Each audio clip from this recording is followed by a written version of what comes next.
एक वय झालं की लग्न कर असं म्हणतात. तर लग्नासाठी खरंच वय ठरलं आहे का?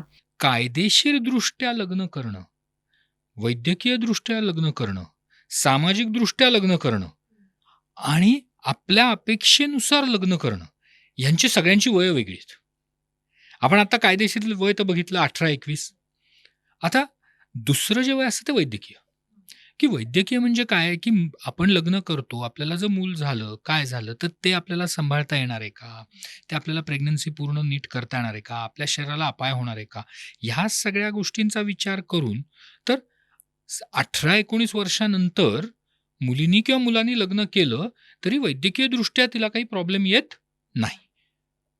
तिसरा जो सगळ्यात महत्त्वाचा मुद्दा असतो, तो म्हणजे सामाजिक. सामाजिक म्हणजे काही समाजांमध्ये लवकर लग्न करायचं असतं, काहींमध्ये उशिरा लग्न करायचं असतं. काही म्हणतात तुमच्या मर्जीने करा, काही म्हणतात आमच्या मर्जीने करा. सो ते तिथे सगळाच गोंधळ असतो. पण माझ्या मते लग्नाचं वय ठरवणं हे कशावर ठरलं पाहिजे, तर आपल्याला काय पाहिजे ह्याच्यावर.